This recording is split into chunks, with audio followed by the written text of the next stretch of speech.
It's race day, live from Circuit of the Americas. This is Austin's Grand Prix, only on KXAN.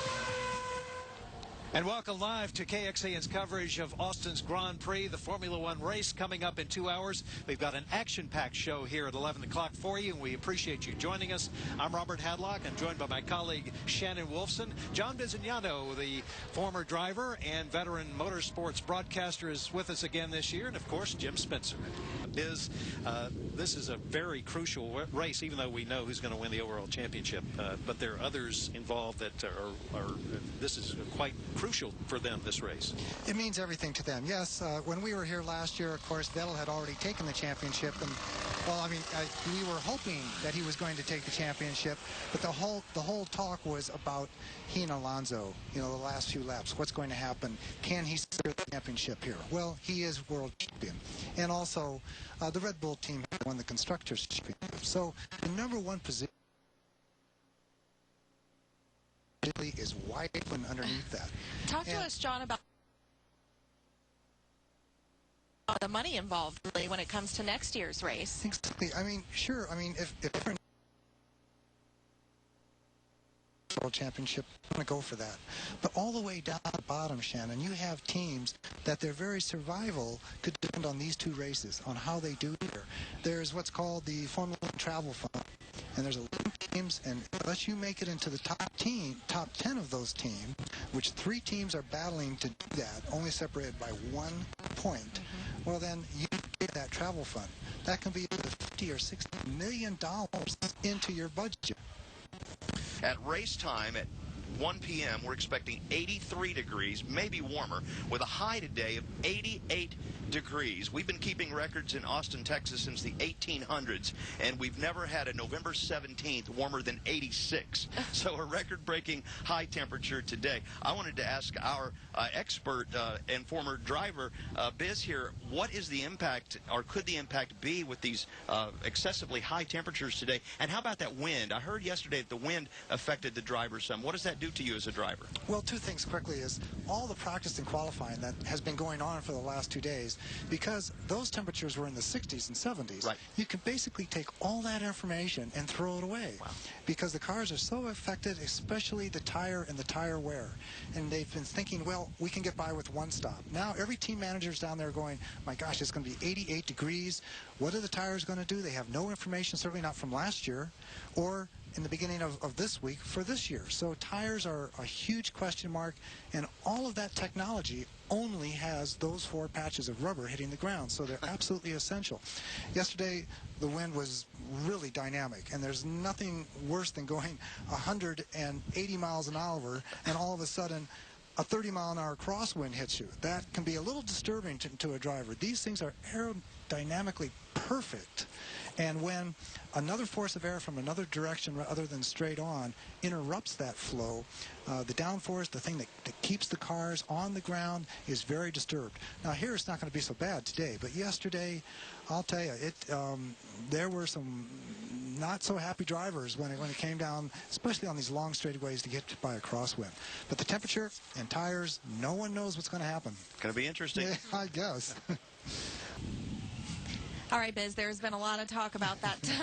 A lot of talk about that turn 1. Of course, the drivers have been able to navigate it. They've been doing their practice rounds already this weekend. Talk to me just a little bit about how unique that turn is really in the entire circuit, and then also some of the dynamics of this track that make it different from some of the others. Well, it's a modern track, and most modern tracks are flat, okay? And here you have greater elevation change, except for one other track in Spa, is the only other track which is on old highways that has this much elevation change. Turn 1, if you can imagine, you come out of turn 19, you start shifting up through the car, you're reaching 200 miles an hour, you're going up this hill, the whole car has more downforce because you're going up the hill at 200 miles an hour, the corner's off to the left, you're reaching it at 200 miles an hour, you're covering a football field every second. So you're not only going down the road, the end of the road is coming up at you. And that's a very strange environment to deal with. Plus, you can't see the corner. And then right when you want to slow down, the fastest thing a Formula One car does is stop. You get 5 Gs on your belts. So you go from 200 miles an hour back, and all that G, 3 0.6 G's on you this way to 5 G's on your belts like that. But there's one other thing, is that you'll see a lot of front wheel brake lock. And that's because just where you want to put on the brakes, just where you want to decelerate, you go over the lip of the hill. So the whole front of the car goes light. And the drivers just never know exactly what's going to happen. And, you know, it's one thing to do that by yourself in qualifying and practice, but with 22 other people trying to do the same thing, and it's wide enough where you can go, you know, 3 abreast. So it's never the same. What about the unique aspect of this track? We were all talking about earlier how there are so many places to pass. There's a huge number of places to pass. What I like about this track is that a lot of tracks you set up for just high-speed straightaways. Silverstone, that's all it is you know, corners connected by long straightaways.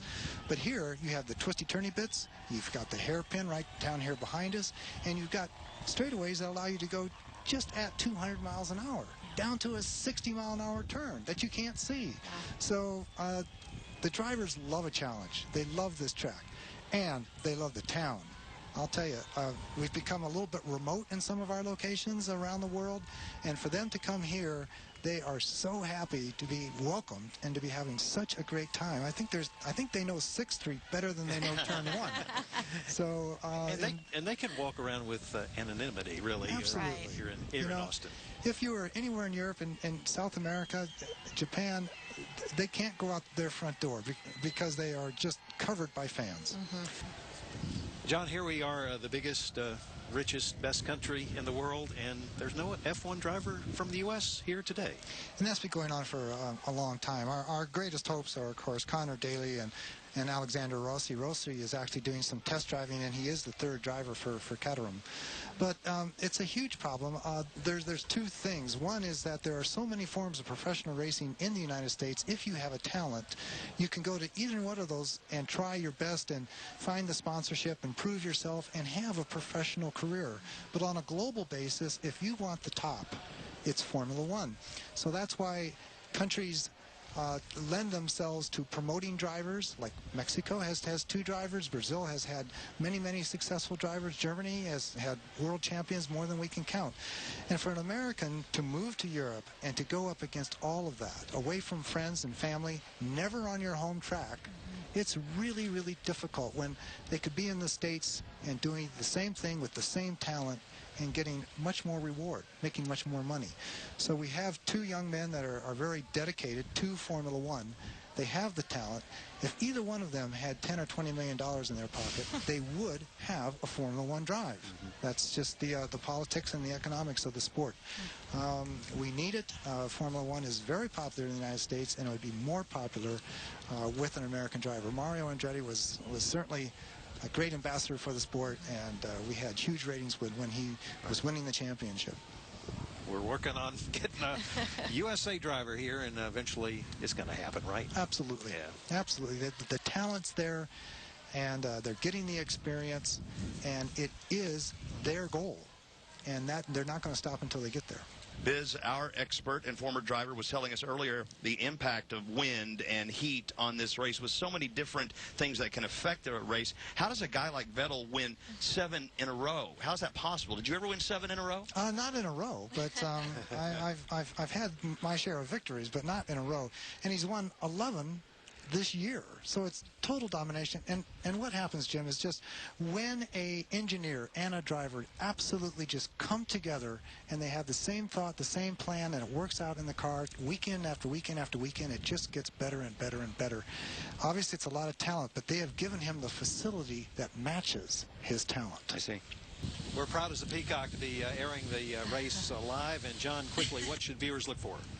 Well, first of all, they've got to recognize the battles that are going all the way down through the grid. That's so important. Yes, it might be a runaway for the lead, but all the way down through the constructors' points and the drivers' points is absolutely paramount for everyone here to do their very best drive possible. So look a little bit further back, and you're going to see an awful lot of action.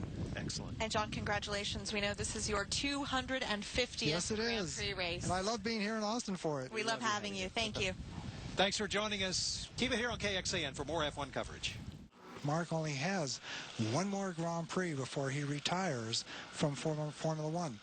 And I think in his drive today, you saw him just pushing and pushing and pushing right to the very end to be on that podium. Now, unlike 2012's accident-free race, today we had a collision on the very first lap. Former driver and motorsports broadcaster John Bisignano says the first lap of a race can be nerve-wracking. To come this far and not finish one lap has to be very discouraging for not only the driver but the mechanics and the team owners and the sponsors, for heaven's sakes. So you never like to see that. But first lap's accidents, everyone's fighting for the same bit of road. When I was driving, my coach said, if there is the smallest bit of road in front of you, fill it, because someone else will. The problem is people fill the same bit of road at the same time.